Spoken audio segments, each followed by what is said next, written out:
नमस्कार, India tube पर आपका स्वागत है। मैं हूं आपके साथ पवन नारा। साल 2023 विधानसभा चुनावों का साल है। यह साल मुख्यमंत्रियों की धड़कन बढ़ाने वाला साल है। 2023 में बेसिकली सेमीफाइनल वाला साल है, क्योंकि 24 से पहले यह रिजल्ट तय करेंगे कि 24 की तस्वीर क्या होगी। एक नहीं, दो नहीं, पूरे 9 राज्यों में चुनाव होने वाला है। मध्य प्रदेश, राजस्थान, छत्तीसगढ़, तेलंगाना, कर्नाटक जैसे बड़े राज्यों में इलेक्शन है। 23 का कांटा जिधर झुकेगा, 24 में उसी पार्टी को एज मिलेगा। जहां चुनाव है वहां तो सियासी पारा चढ़ ही रहा है, जहां चुनाव नहीं है वहां भी गर्मी बढ़ने लगी है। 2023 की फाइट में कौन राइट कौन रॉन्ग, देखिए स्पेशल रिपोर्ट। 2023 की फाइट, कौन रॉन्ग कौन राइट, जात पात का खेला, बड़े बड़े दावों का रेला, एंटी इनकम्बेंसी या प्रो इनकम्बेंसी, शिव जाएंगे या नाथ आएंगे, घर में फूट पड़ी, बातें बड़ी बड़ी, बीजेपी कहां खड़ी। ये अपने खेत में 2000 मछलियां पाल के हर 6 महीने में 3 लाख तक कमा रहे हैं। आपको भी ये करना है, इनसे सीखना है तो फ्रीडम ऐप को अभी डाउनलोड कीजिए। चाचा भतीजा बहुत श्योर, वोटर किसकी ओर, मोदी की सेना चली, उद्धव की तैयारी बढ़ी। 2023 में एक्सपेरिमेंट, 2024 पर इम्पैक्ट।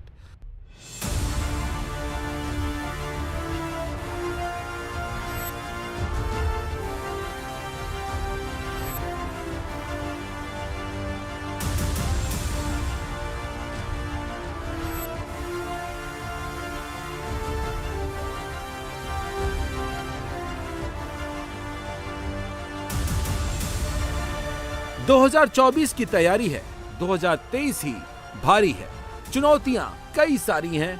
पहले चलते हैं यूपी। 2024 में 80 में 80 नंबर लाने का बीजेपी ने प्लान बनाया है, तैयारी भी शुरू कर दी है, लेकिन अब उसके सामने बड़ी चुनौती खड़ी हो गई है। 2014 और 2019 में जिस ताकत के बदौलत बीजेपी ने फतह किया था, निकाय चुनाव में पिछड़ी जाति के आरक्षण को बीजेपी विरोध का टूल बनाकर अखिलेश उतर आए हैं। स्क्रिप्ट रेडी है और पढ़ी जा रही है।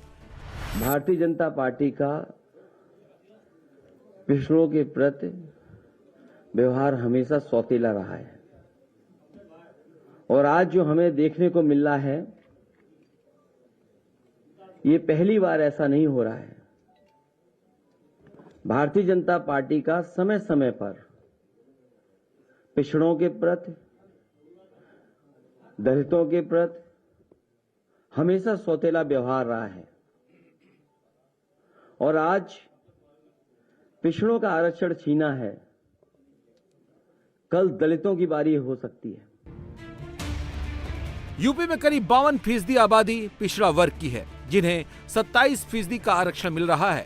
वहीं अनुसूचित जाति की आबादी करीब 22% है, जिन्हें 21% आरक्षण मिल रहा है। MY इक्वेशन को छोड़ दें तो ओबीसी और दलित वोटर्स की बदौलत 2019 के चुनाव के बाद अभी 82% स्ट्राइक रेट के साथ बीजेपी और उसकी सहयोगी पार्टियों का 80 में से 66 सीट पर कब्जा है, और अब 100% स्ट्राइक रेट के साथ बीजेपी की तैयारी 2024 में पूरी की पूरी 80 सीट लाने की है। लेकिन हाईकोर्ट के बिना ओबीसी आरक्षण के निकाय चुनाव कराने के आदेश के बाद से बीजेपी के लिए चुनौती खड़ी हो गई है। अखिलेश, मायावती, राहुल, प्रियंका, पिछड़ी जाति की सियासत करने वाली सारी पार्टियों के टारगेट पर बीजेपी आ गई है। बीजेपी को भी लगता है कि अगर बिना ओबीसी आरक्षण के निकाय चुनाव हुए तो ओबीसी वोट बैंक उसके हाथों से निकल जाएगा, जो 2024 के 80/80 वाले सपने को बड़ा डेंट लगा देगा। इसीलिए बीजेपी अखिलेश को कोई लूज बॉल देने के मूड में नहीं है। जो पिछड़ों का हित केवल सैफई परिवार में देखते हो, एक परिवार में देखते हो, उनको पिछड़ों की बात करने का नैतिक अधिकार नहीं है। पिछड़े वर्ग का एक उप मुख्यमंत्री केशव प्रसाद मौर्य उनसे बर्दाश्त नहीं हो रहा है, तो संपूर्ण पिछड़ा वर्ग को कैसे सहन कर सकते हैं। इसलिए श्री अखिलेश यादव जी और समाजवादी पार्टी पिछड़ों की, अनुसूचित वर्ग की, अगड़े वर्ग की, गरीबों की, नौजवानों की, किसानों की, महिलाओं की, अल्पसंख्यकों की बात ना करे, क्योंकि वह कहती कुछ है करती कुछ है। भारतीय जनता पार्टी जो कहती है वो करती है। हम कह रहे हैं कि बिना ओबीसी का आरक्षण सुनिश्चित किए उत्तर प्रदेश के अंदर निकाय चुनाव नहीं होंगे, तो ओबीसी का आरक्षण सुनिश्चित करने के बाद ही चुनाव होंगे। तो यह सरकार का फैसला मैं आपके माध्यम से बता। यूपी की पॉलिटिक्स सियासत जाति से शुरू होती है और जाति पर खत्म होती है। इसीलिए 52% पिछड़ी वोट और 21% दलित वोट पर सबकी निगाह रहती है। अब अखिलेश पिछड़ी जातियों के साथ साथ दलित पर भी अपनी दावेदारी डाल रहे हैं, क्योंकि अखिलेश कह चुके हैं मैनपुरी और खतौली से दूसरी पिछड़ी जातियों और दलितों ने भी सपा को वोट दिया है। अगर ये सच है तो 2023 से 2024 तक बीजेपी के लिए चैलेंज बड़ा हो सकता है। अखिलेश यादव के दावे के पीछे तर्क ये है कि मैनपुरी लोकसभा उपचुनाव में बीजेपी ने सोशल इंजीनियरिंग के सारे सूरमाओं को मैदान में उतार दिया।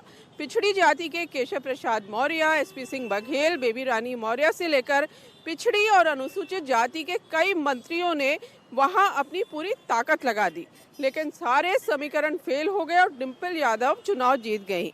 यही नहीं, खतौली भी बीजेपी के हाथ से निकल गई और दोनों जगहों पर मुस्लिम, यादव, जाट के अलावा दूसरी जातियों ने भी विपक्ष को वोट दिया। इससे अखिलेश यादव की उम्मीदें बढ़ गई हैं और अब निकाय चुनाव में हाईकोर्ट का फैसला आने के बाद समाजवादी पार्टी बीजेपी को दलित और पिछड़ा विरोधी साबित करने में जुट गई है। बीजेपी 2024 में अगर 100% स्ट्राइक रेट के साथ 80 में से 80 सीट जीतने का प्लान कर रही है तो ये होगा कैसे? मोदी योगी के लिए चुनौती क्या है? सबसे पहले तो योगी आदित्यनाथ को निकाय चुनाव में पिछड़ी जाति आरक्षण के मुद्दे को जल्द से जल्द सॉल्व करना होगा। साथ ही साथ सभी अगड़ी, पिछड़ी, दलित सभी जातियों के समीकरण को सेट करना होगा। बीजेपी की कोशिश होगी कि MY समीकरण में भी वो सेंध लगाए, जैसा कि रामपुर उपचुनाव में लगाया। इसके साथ ही संगठन को बूथ लेवल पर जबरदस्त तरीके से एक्टिव करना होगा। अखिलेश यादव ने अपनी रणनीति जाहिर कर दी है, लेकिन बीजेपी भी अपने बने बनाए गैर MY, OBC और दलित वोट बैंक को अपने हाथों से किसी भी हाल में खिसकने देना नहीं चाहेगी। इसीलिए जब अखिलेश पिछड़ा दलित जपने लगे तो बीजेपी के नेता आक्रामक हो गए। सच्चाई तो यह है कि अखिलेश के लिए सिर्फ पिछड़ा और दलित राग जपने से कुछ नहीं होने वाला है, क्योंकि ये जातियां खुद उनके लिए चुनौती रही हैं। 2022 का विधानसभा चुनाव देख लें तो अखिलेश ने गठबंधन में पिछड़ी जातियों का गुलदस्ता बनाया था। बुंदेलखंड समेत पूर्वांचल के तमाम हिस्सों में पिछड़ी जातियों की पार्टियों को जोड़ा था। महान दल के केशव देव मौर्य को साथ लाए थे, अपना दल कृष्णा गुट को भी साथ लिया था। बीजेपी से स्वामी प्रसाद मौर्य, दारा सिंह चौहान, धर्म सिंह सैनी समेत 3 कैबिनेट मंत्री और कई विधायक तोड़े। बीजेपी के साथ ही रहे ओम प्रकाश राजभर की पार्टी सुभाषपा के साथ गठबंधन कर बीजेपी को पूर्वांचल में बड़ी चोट दी। लेकिन 2022 में 10% वोट शेयर बढ़ने और सीटें दोगुनी करने के बाद भी अखिलेश यादव यूपी में कुर्सी के टेस्ट में बुरी तरह से फेल हो गए। अखिलेश 2023 में 2024 की रणनीति बना रहे हैं, लेकिन जिस जाति की राजनीति को लेकर वो बीजेपी को घेरना चाहते हैं, वो जाति का गुलदस्ता तो उनका बिखर चुका है। केशव देव और पल्लवी पटेल नाराज हैं और ओम प्रकाश राजभर ने सीधे सीधे अदावत कर ली है। 5 साल सरकार थी तो ये अन्याय दिखाई नहीं दिया। प्रमोशन में आरक्षण खत्म हुआ तो इसको बहाल क्यों नहीं इन्होंने कर दिया? और पुलिस विभाग का बॉर्डर सीमा किसने खत्म किया है? पुलिस जब होता उनके घर का उनका बेटा तब न समझ में आता। बादा का सिपाही जाके बलिया ड्यूटी करेगा, गाजीपुर का गाजियाबाद ड्यूटी करेगा, बॉर्डर सीमा क्यों नहीं खत्म किया? ये ज्ञान नहीं था पुलिस के विषय में। आइए बोल रहे हैं जब ये सरकार में थे तब इन्होंने दलितों का प्रमोशन में आरक्षण खत्म किया ना। ये बताएंगे गंगा में ये यात्रा लेके निकला रहे वही 100-150 सपाही झंडा लेके हसन हुसैन करी हैं रोडवा पर और फिर संजय कुल घरे चल जाइए। कहाँ जाइए? कौने कश्यप बिंद केवट मल्लाह के जाइए कहे बदे की आवा, कौने राजभर के चौहान के जाइए, कौने आरा करके बंसी बंजारा बहलिया के जाइए, कौने खंगार के जाइए, कौन जुल्हा दुनिया सारी साईं दर्जी फकीर शेख सैयद पठान के जाइए। वो पूछिए न कि जब सरकार में रहला तो का देला। अब तो सवाल शुरू होता। 6 साल से ओम प्रकाश राजभर सवाल पैदा करते। जाति का गुलदस्ता मुरझा गया है। कांग्रेस से भी मन मुटाव जग जाहिर हो गया है, क्योंकि भारत जोड़ो यात्रा को अखिलेश ने सीधे सीधे नमस्ते कर दिया है। दूसरे साथी जयंत कह रहे हैं वो 9 दिन के लिए बाहर हैं। पत्रकार ने अखिलेश से बस पूछ दिया था कि क्या आपको भारत जोड़ो यात्रा में शामिल होने का निमंत्रण मिला है। इतने में ही अखिलेश भड़क गए। आपके मोबाइल पर अगर इन्विटेशन हो तो मुझे अभी तुरंत दी जाए। भावना से, हमारी भावना उनके यात्रा से है। हमें कोई इन्विटेशन नहीं मिला। हमारी पार्टी का सिद्धांत अलग है। भारतीय जनता पार्टी और कांग्रेस दोनों एक हैं। बिना कांग्रेस की लड़ाई लड़नी है, वो भी देश के सबसे ताकतवर चेहरे और पार्टी से। लेकिन दावा बड़ा है। अखिलेश के लिए बस हाल फिलहाल में दो ही चीज अच्छी हुई है।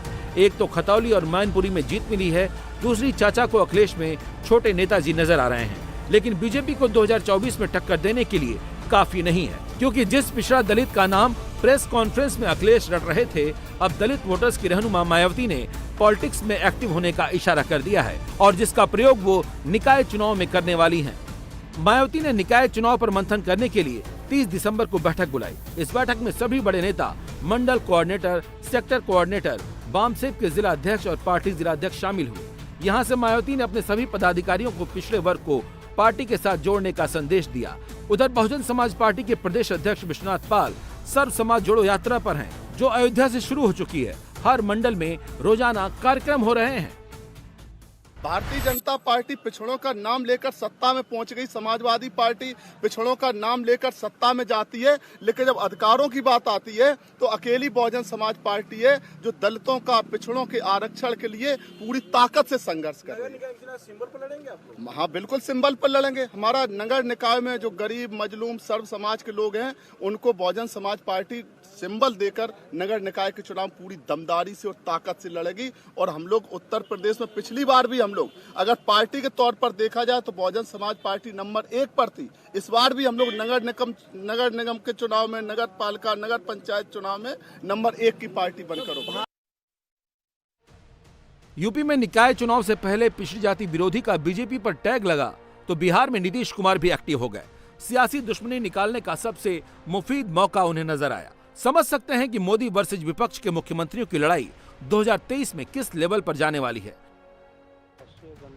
मां के निधन के बाद भी मोदी कोलकाता में राष्ट्रीय गंगा परिषद की मीटिंग में वर्चुअली शामिल हुए थे। धामी, योगी, ममता बनर्जी समेत सभी गंगा किनारे वाले सारे मुख्यमंत्री कोलकाता पहुंचे थे, लेकिन नीतीश नहीं आए। अपने डिप्टी तेजस्वी को भेजा। सियासत में बहुत सी बातें प्रतीकों के सहारे कह दी जाती हैं।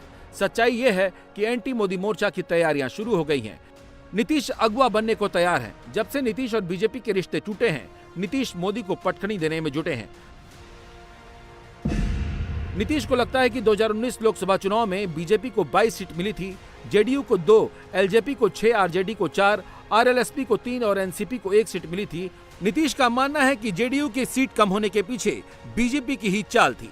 2020 के विधानसभा चुनाव में तो जेडीयू का सीधा आरोप था कि बीजेपी ने जेडीयू की सीटों पर चिराग मॉडल लागू करवाकर, यानी जहां जहां जेडीयू के कैंडिडेट मैदान में थे, वहां वहां चिराग पासवान की पार्टी से उम्मीदवार खड़ा कर दिया और 20 सीटों का नुकसान करवा दिया। नीतीश का आरोप रहा है कि बीजेपी ने जेडीयू के वोट को तो ट्रांसफर करा लिया, लेकिन बीजेपी के वोट जेडीयू में ट्रांसफर नहीं हुए। अब जब बीजेपी पर यूपी में निकाय चुनाव आरक्षण में पिछड़ा और दलित विरोधी के आरोप लगे हैं, तो नीतीश की पार्टी को मौका मिल गया। योगी जी का ये बयान क्यों आता कि जब तक ओबीसी को आरक्षण नहीं मिलेगा तब तक चुनाव नहीं होगा? तो देखिए, बीजेपी तो ओबीसी आरक्षण के पक्ष में है और जब तक नरेंद्र मोदी हैं और जब तक बीजेपी है, कोई माई का लाल आरक्षण को खत्म नहीं कर सकता है। और बिहार में तो नीतीश कुमार का चेहरा बेनकाब हो गया कि बिहार के सैकड़ों अति पिछड़ा समाज के लोगों को चुनाव लड़ने से वंचित कर दिया और केवल इनके अहंकार के कारण। बीजेपी और मोदी विरोध में नीतीश इस कदर आ चुके हैं कि मुख्यमंत्री की कुर्सी को कुर्बान करने के लिए भी तैयार हो गए हैं। तेजस्वी में उनको अगला सीएम दिख रहा है। अब पूरा फोकस दिल्ली की सियासत पर है। नीतीश 2020 चुनाव का बदला 2024 में लेने के मूड में हैं। इसीलिए 2023 में नीतीश माहौल बनाने में जुट गए हैं। पहला काम मोदी के खिलाफ गोलबंदी की कोशिश में जुट गए हैं नीतीश। विपक्ष के बिखराव को रोकने की कोशिश में है। 13 पार्टियों को साथ लाना टारगेट है। 2024 में बीजेपी से 500 सीटों पर सीधी लड़ाई लड़ने का लक्ष्य है। दूसरा, ग्रामीण इलाकों की सीटों पर ज्यादा फोकस करना चाहते हैं। चुनाव आयोग के मुताबिक देश में लोकसभा की 353 सीटें ग्रामीण इलाके की हैं। 2009 के चुनाव में 353 सीटों में से बीजेपी को सिर्फ 77 पर जीत मिली थी। 2014 में ये ग्राफ बढ़कर 190 और 2019 में 207 हो गया। यहाँ पर वो बीजेपी को रोकना चाहते हैं। तीसरा, बिहार और झारखंड में मजबूत गठबंधन सफल है। बिहार और झारखंड में लोकसभा की कुल 54 सीटें हैं। नीतीश ने बिहार में 6 दलों के साथ मजबूत गठबंधन बनाया है। झारखंड में 4 दलों के साथ गठबंधन कर हेमंत सोरेन सत्ता में काबिज हैं। दोनों राज्यों में बीजेपी सत्ता से बाहर है। लेकिन ये सब इतना आसान नहीं है। सामने मोदी जैसा धुरंधर है और सॉलिड शख्सियत है, जबकि नीतीश के साथ कई इफ एंड बट हैं। बिहार की पॉलिटिक्स भी बैसाखी के सहारे है। कहा जाता है नीतीश का कोई अपना जनाधार नहीं है। समझ सकते हैं कि हाल ही में हुए बिहार की कोढ़नी सीट पर विधानसभा के उपचुनाव में राजद कांग्रेस के साथ गठबंधन के बावजूद नीतीश के कैंडिडेट को हार का सामना करना पड़ा था। नीतीश की राजनीतिक विश्वसनीयता पर सवाल है। पिछले 8 साल में नीतीश कुमार 4 बार पाला बदल चुके हैं। आरजेडी भी दूध की जली है, खुलकर नहीं बोल रही है। नीतीश का पॉलिटिकल कैरेक्टर ढीला है। ऐसे में 2024 में उनके चेहरे पर विपक्षी पार्टियां, खासकर कांग्रेस, तृणमूल और एसपी शायद ही भरोसा करें। तीसरा, नीतीश के विकास मॉडल पर सवाल। शराबबंदी भी करा रही है किरकिरी। 2005 में सत्ता संभालने के बाद नीतीश कुमार ने क्राइम, करप्शन और कम्युनिज्म पर जीरो टॉलरेंस का फॉर्मूला दिया। हालांकि क्राइम और करप्शन के मुद्दे पर बिहार में नीतीश सरकार की कई बार किरकिरी हो चुकी है।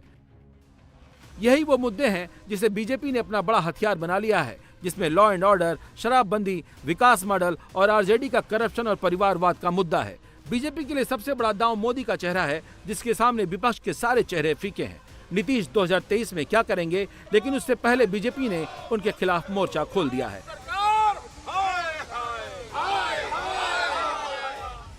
ताजा मुद्दा बिहार सरकार का 250 करोड़ का 12 सीटों वाला जेट प्लेन और 100 करोड़ के 10 सीटर हेलीकॉप्टर की डील से जुड़ा है। नीतीश सरकार वीआईपी मूवमेंट के लिए ये प्लेन और हेलीकॉप्टर खरीद रही है।